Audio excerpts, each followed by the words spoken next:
Sa bawat pagsikat ng araw o sa bawat magandang panahon, umaasa tong ating mga mag-aasin dito na gumanda yung ani nila ngayong taon na to, nang medyo gumanda-ganda yung ani at maganda rin makaparte nila dito sa asin. Ito yung mga asin na nasa tiklis. Paano ba ito nailagay dito at saan nagmula itong mga asin na to? Samahan niyo po ako dito sa asin ng Tapusi kung paano na proseso itong mga asin na to. Magandang araw po sa inyo lahat. Mula doon sa mga tubig na pinadaloy dito, kung makikita nyo itong namumuti na to, matigas pa yan, ito na po yung asin. Mamaya ito po ay isusulong at iipunin tapos isisili doon sa tiklis. Ito na yung mga asin niya. Upo na. Ito. Medyo magaspang lang po ngayon ang asin kasi nga po, kasi simula pa lang po nilang magkahit. Pero pagka lumipas na po yung mga ilang linggo, isang buwan pa, sigurado yung mga asin mapipino po yan at mas lalong puputi pa paglipas ng mga ilang araw o linggo. Ito po yung asin na maputi na yan, nakakalat pa yan. Kung mapapansin nyo, para lasa yung mga bula, pero mga asin na po yan. Mamaya ititipunin po yan at kakayurin. Ayan po, ayan ang dami. Ayan, asin na po yan. Ayan, asin.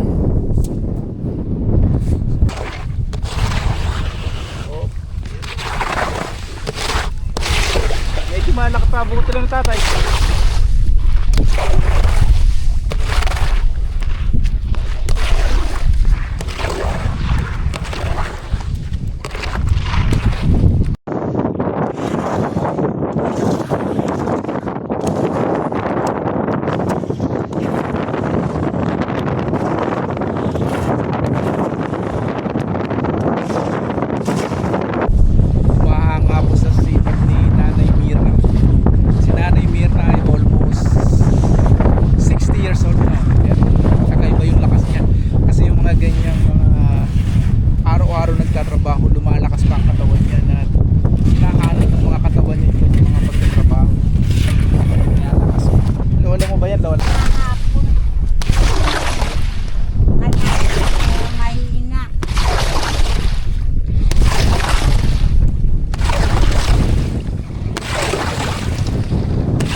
Kasama uli natin si Nanayo, yung dating nagsusulsi ng mga isa dito sa Banigan na to. Ngayon nagsusulong naman siya ng asin.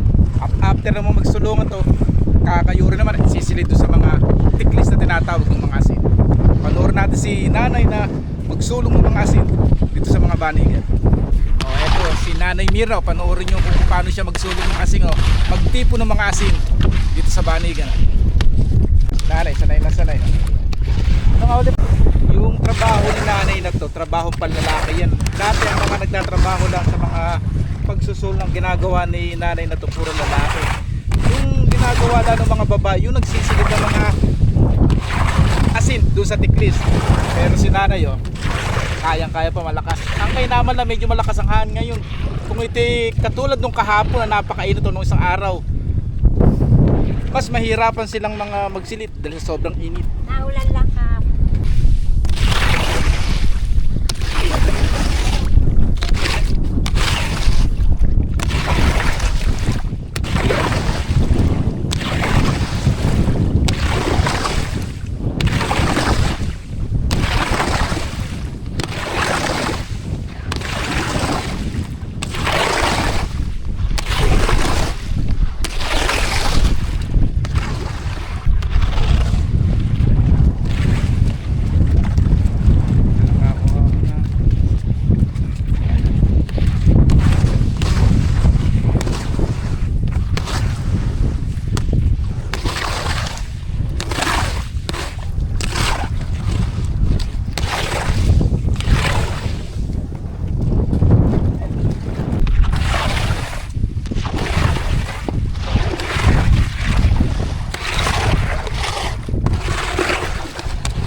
nilang mga sinelas na yun, no?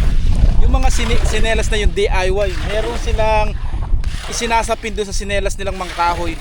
Kasi po pagka hindi nila lalagyan ng sinelas yun, o hindi lagyan ng kahoy yung sinelas, posibleng bumaon dito sa mga tisa na to at masira yung mga tisa. Kaya nilalagyan po nila ng mga kahoy yung ilalim ng sinelas.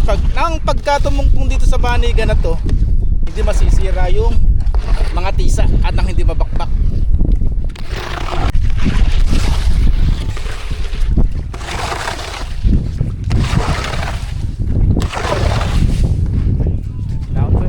Kasama po natin si Nanay Annalyn de Guzman. Siya po yung magsisilid ng mga asin dito sa mga tiklis. Panoorin niyo po siya kung paano magsilid ng mga asin dito sa tiklis. After na ipon ni Tata yung asin, sisilid naman ni Nanay Annalyn yung mga isinulong na mga asin na to.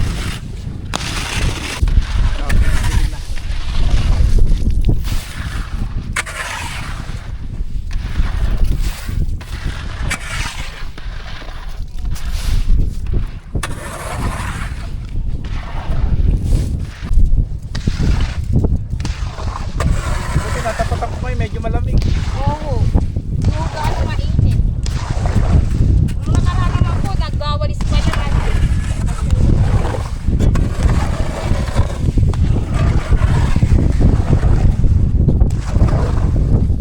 Yan. Kumulan po kasi kahapon kaya medyo humina ang asin. Pero nung isang araw daw nung makalawa, merong malakas po. Nagtatagtuhan na sila. Oh, tatluhan o bawat isa. Dalawa bawat isang panig. Dalawa. Bali, apat. Ang tawag dito, pansitin. Panilid po. Ito yung gagamitin natin. Ito tinatawag na panilid, stainless to. Tatry natin. Kasi nung araw na nagganto rin ako pero medyo nakalimutan ko na rin. Try natin. Habang ipon muna.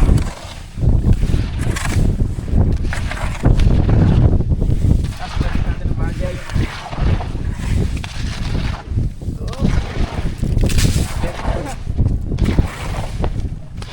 Kaya pa pala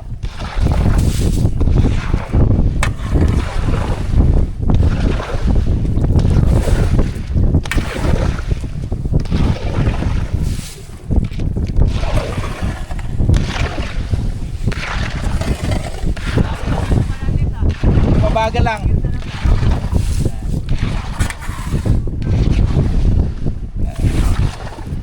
Shoutout nga po pala sa Pascual family, kila Clarena, Jordan at kay Kaka. Yan, maraming salamat at ingat kayo palagi. Ay, salamat nanay. Si nanay na yung nagtuloy at medyo makakabala tayo sa kanila. Kailangan po maya hakutin na yan. Lalagay. Ito, ang sipag ni Cristino, ni David Cristino. Ang tawag doon, nag-iipon siya ng asin at tuturuan tayo niya magsilid doon sa tiklis. Tapos na. Yan. Pakonti-konti lang baka mapilay ka. Tuturuan tayo ni Baby Cristina na magsilid ng mga asin. Ang galing naman niya. Dahan na konti-konti lang.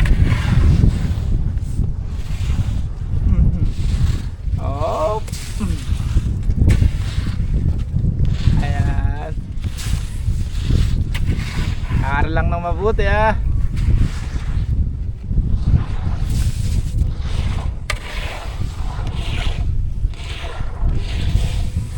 nga po sa gantong pag-aasin, halos isang pamilya yung mga nag-aasin. Si Nanay Mirna, yung mga anak na yung may hawak na to, yung mga anak niya yung mga nag-aakot o nagsusulo. At yung iba naman yung mga po, yung mga nagsisila dito ng mga asin dito sa mga tiklis na to. Kaya shoutout po sa lahat yan at proud po. Kung sa ating mga ordinaryong tao, gusto natin yung medyo malamig ang panahon. Yung katulad ngayon, medyo malakas ang hangin at makulimlim. Pero sa gantong mga asin at sa mga nag-aasin na to, kailangan po nila yung tirik na tirik ang araw at sobrang init para po mabuo o magkaroon ng asin bawat paalatan na to. At doon sa sikat ng araw at sa alat ng tubig doon sa mga paalatan, doon po sila umaasa na maging maganda ang kanilang maani dito sa asinan. Ayan, kasama natin si Kuya Janjan, no? Gagamit siya ng itong mga pinggan na ito na tinatawag at kakakutin nila yung mga tiklis-tiklis ng asin na kinayod natin kanina. Panoorin po natin sila maghakot ng asin doon sa banigan. Medyo mahina pa po ang kayod nila ng asin, no? Pero itong tinatanggalin nila ng lona, ito po yung naipon nila sa loob lamang ng isang linggo. Pero kung napakalakas po ng asin, baka 3 ulit itong ganito karami na asin yung naanin nila dito sa mga banigan na yan, no? Oh, eto na po yung mga asin na naipon nila sa loob ng isang linggo lang, oh. Pagka ganitong yan, pagka po bago-bago pa lang yung pag aanin ng asin, ang mapapansin nyo medyo malalaki ang kanyang butil, oh. At medyo maitim pa yung kulay na ng mga asin, hindi ganong pang kaputian. At sa susunod ng mga araw po niya, sa susunod ng mga buwan, magiging pino tong mga asin na to. At unti-unting puputi, na napakaputi itong mga asin na to. Itong mga asin po na to ay marami sa kanilang umu-order yun, no? Ginagamit pa po yan sa mga paggawa ng ice cream, sa mga malaking bakahan o malaking mga farm doon sa may gawin Laguna o Batangas pa. Pero ito po pwede na to sang ginagamit sa pagdadaing o pagpipreserve ng mga bagoong at ng mga tuyo. Ang layo nung hahakotan nila ng asin, no? Mula dun sa dulo na yun, doon nila dadalhin, no? Yun doon sa may bunto ng asin na yung kanina, doon po nila hahakotin yung dalawa o 3 at 2. Pero ang kagandahan lang nga po, medyo malakas ang hangin ngayong hapon na to, kaya medyo gumagaan yung kanilang trabaho. Pero ang gusto po nila yung talagang mainit na mas marami silang maani. Yung mga gantong trabaho na mahirap, dito na i-inspire yung mga katulad ng mga anak nila tatay dito na mag-aaral ng mabuti para makahanap ng magandang trabaho, dahil po itong pag-aasin na to ay hindi permanente. Season na lang po yan at kalahating taon lang po sa bawat isang taon nagbubukas tong asinan, kaya pagdating po ng tagulan wala na rin po itong mga asinan. Kaya yung mga anak po nila ay pinagsisikapan nilang mag-aral para pagdating ng panahon hindi po yung ganito yung maging trabaho nila at magkaroon po sila ng magandang trabaho, dahil nga po itong gantong asinan ay unti-unti nang nawawala dito sa bayan ng Bulacan.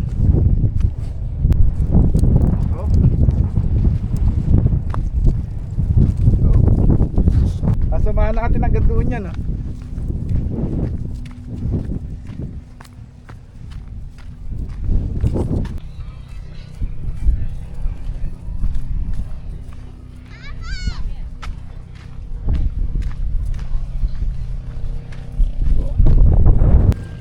Dahil sanay na sanay sila sa gantong trabaho, mas hinihingal pa ako kaya sa kanila. Sila merong pasa ng mga tiklis ng asin, ako wala, pero may parang mas hinihingal pa ako kaya sa kanila. Kaya hindi biro yung gantong mga trabaho. Kaya dyan sa mga pinag-aaral dyan ng mga magulang, magsumikap po kayo sa pag-aaral. Malapit na sila.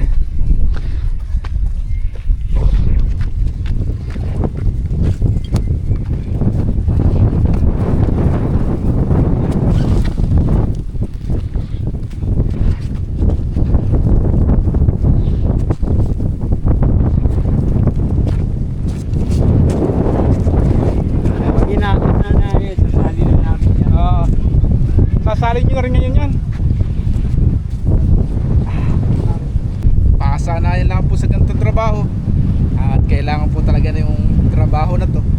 Kaya sipag lang talaga ang kailangan at determinasyon sa buhay para tayo. Sana maging inspirasyon to sa atin yung magandang trabaho, na kahit mahirap nagtatrabaho sila para sa kanilang pamilya. O, si Tatay Marvin naman yung magsasali ng mga asin dito na hinakot ng kanilang mga kasamahan, no? Ayan, sasali niya isa-isa yan. Paputi ng paputi ang asin pagkahabang tumatagal ang asin. Aha. Wala yung mga ano na yan, mga pato-pato na yan.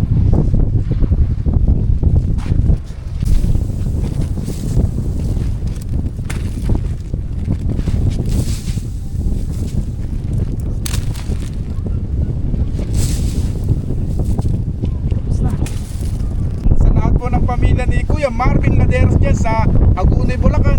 Lalo na po dun sa mga tiga San Isidro, Hagonoy, Bulacan. Eto po kami at sana mapanood yung aming video na to. Thank you. Nagustuhan niyo po itong video namin ni Christina, pakishare. Maraming salamat. God bless you po. Sa lahat po ng pamilya ni Nanay Mirna. Ayan, maraming po salamat at sana po humaba pa yung buhay niyo ng mas malakas pa at pagpalain po sana kayo nito. Maraming salamat din po sa aking subscriber dyan na si Roderick Patco. Ayan, basta nandiyan bossing at God bless you sa iyo lahat. Salamat din po kay Rad Badyola ng Orani Bataan. Maraming salamat idol Rad Badyola ng Bataan.